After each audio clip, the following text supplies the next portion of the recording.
This is a 1 terabyte micro SD card. It's insane that we can fit so much data onto something small enough to eat.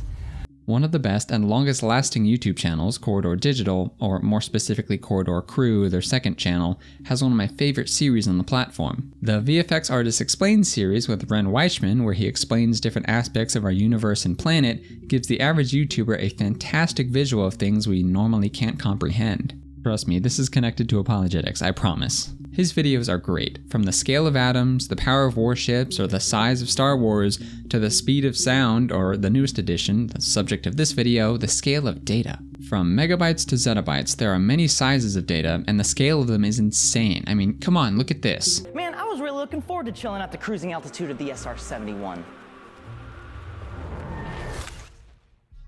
That's the physical representation of 1 terabyte of data in paper, 26 miles high, which we now put on tiny little micro SD cards in our cameras and phones. Each next size in the scale of data is 1,024 times bigger than the one below it, and as we continue upward in the scale of data, we're now getting to the point where 1 terabyte, 1,024 gigabytes, is the norm. Next is a petabyte, 1,024 terabytes. This is a great presentation here by a guy named John Siebert. It explains all of this very well.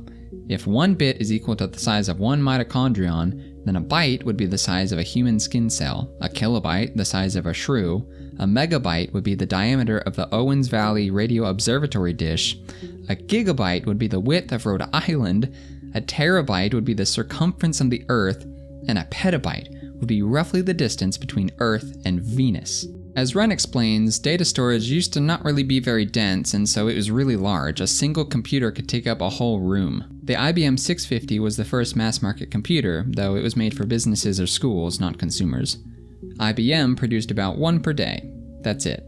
At most, these giant computers could hold 35 kilobytes of data, and they sold for about $170,000, in 1956 nonetheless, or they could be rented for a mere $3,200 a month. And now we have a terabyte on a fingernail-sized chip which sells for a little over $100. In fact, take a look at this. A tennis court full of SD cards could hold the entire world's data. It's not super efficient, but it's possible from a numbers perspective. Data nowadays is insanely dense compared to what it used to be, but there's still something denser. Linus Tech Tips might have the largest server for a single YouTube channel at 2.5 petabytes, but a double helix of DNA is equivalent to 86 of those at 215 petabytes. And we have 1.7 quadrillion strands of DNA in our body. So forget terabytes, petabytes, or even exabytes. Try 370 billion zettabytes. Isn't that amazing? That's insane. With the world population closing in on 7.98 billion people, the total human biological data storage capacity of the entire globe would be 2.9 followed by 27 zeros in petabytes, or this many exabytes, or this many zettabytes, or finally this many yottabytes. That's nuts. And I know yottabyte's kind of a weird word, but that's literally the biggest term we have for data storage numbers right now. There's nothing that even compares to that, and we don't even have a yottabyte's worth of data on the entire globe. That can be measured in zettabytes. If we're talking about technological data, not biological, obviously. Back to the video. Ren says something really interesting here. That's the data capacity we each carry with us every day because we are the ultimate thumb drives. We are the ultimate thumb drives.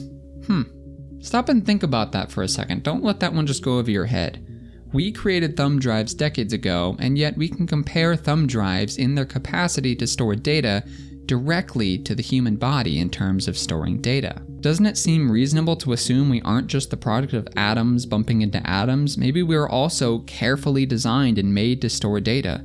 Think about it. You have memories. If a good, just, personal God created the universe, our planet, and us, couldn't we see things around us that just made a little too much sense? Couldn't we look at a modern piece of technology like, a thumb drive that we can watch being designed and created, compare it to ourselves where in every way we are more complex, and then reach the conclusion that a God must exist for us to even be here? The implications of this are wild, and they might be exploding in your head and opening your eyes the same way that they did for me the first time that I heard this. But you need to understand the attributes of God to fully get the context of this, and that conversation continues in this video over here. I'll see you next time.